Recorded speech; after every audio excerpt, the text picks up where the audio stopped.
চাই, আর্ন করার উদ্দেশ্যে যদি এই মেহেদি সেক্টর চুজ করে তাহলে আপনার থেকে বড় বোকা আর কেউ নেই। এই কথাটা বলার রিজন হচ্ছে আমরা যারা মেহেদি আর্ট করি বা এই প্রফেশনে আছি তারাই জানে এই কাজটা কতটা পেইনফুল। তো আপনাদের যদি ভালো লাগা কাজ করে, মূল কথা হচ্ছে যে আপনি এই সেক্টরে আসার জন্য বা নিজে নিজে ট্রাই করার জন্য হলেও আপনার এই কাজের প্রতি ভালোবাসা থাকতে হবে। পৃথিবীর যে কোনো কাজই আপনি করেন না কেন, আপনার যে কোনো কাজের আগে আপনার ওই কাজের প্রতি প্যাশন থাকতে হবে, ভালো লাগা থাকতে হবে, তারপরেই আপনি পারবেন। আপনার যদি ভালোই না লাগে মেহেদি পড়াতে, আপনি কিভাবে এই প্রফেশন চুজ করতে পারেন? আর আপনি যদি মনে করেন যে না আমার এই কাজ করতে ভালো লাগে, আমার কখনোই বিরক্ত লাগে না, তাহলে আপনি করতে পারবেন। এখন নিজের জন্যই শিখেন বা কাউকে পড়ায় দেওয়ার জন্যই শিখেন বা প্রফেশন হিসেবেই চুজ করেন, সেক্ষেত্রে আপনাকে প্র্যাকটিস করতে হবে। Practice practice practice. আপনি যেখান থেকেই কোর্স করেন না কেন, কোর্সের ব্যাপারটা যদি একটু বলি, কোর্স হচ্ছে প্রাইভেটের মতো। আমরা যেমন প্রাইভেট পড়লে প্রাইভেটে যেমন একটা নির্দিষ্ট সময় আপনাদেরকে শেখানো হয়, কোর্সটাও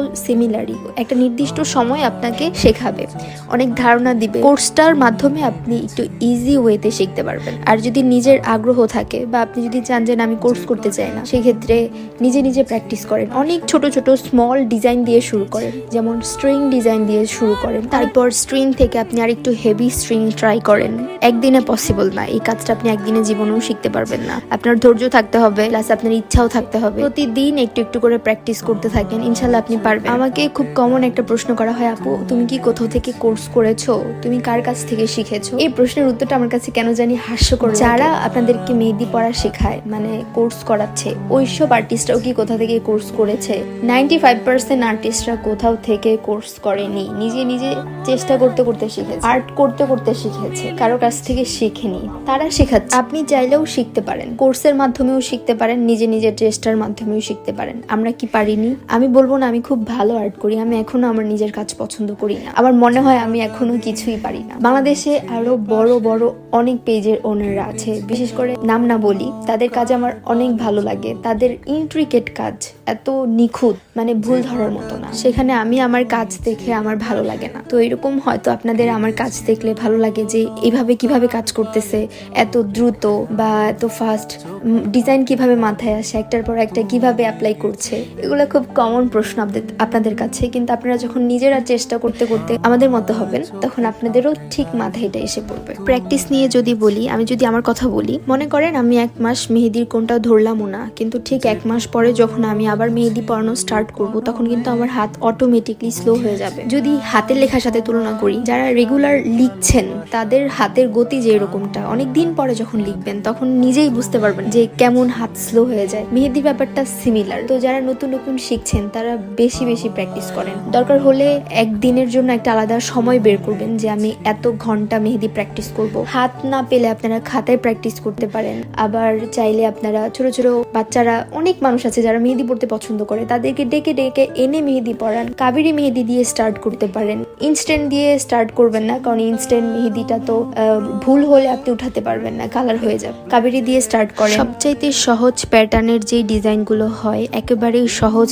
যেগুলো, ওইগুলো দিয়ে শুরু করবেন। প্রিন্টেস্টে অনেক সহজ সহজ ডিজাইন আছে, বা ইউটিউবেও অনেক সহজ সহজ ডিজাইনের টিউটোরিয়াল আছে, সেগুলো দেখতে পারেন। সেগুলো দিয়ে শুরু করবেন, আস্তে আস্তে কঠিন কঠিন ডিজাইনের দিকে যাবেন, মানে সহজ থেকে আস্তে আস্তে কঠিন দিকে। আপনি নিজেই দেখলে বুঝতে পারবেন যে কোন ডিজাইনটা আপনি করতে পারবেন, কোন ডিজাইনটা আপনি করতে পারবেন। আপনারা যদি সহজ মেহেদি ডিজাইনের টিউটোরিয়াল চান, তাহলে আমাকে কমেন্ট করবেন, আমি চেষ্টা করব ওই টাইপের ডিজাইনও আপনাদের জন্য পোস্ট করার।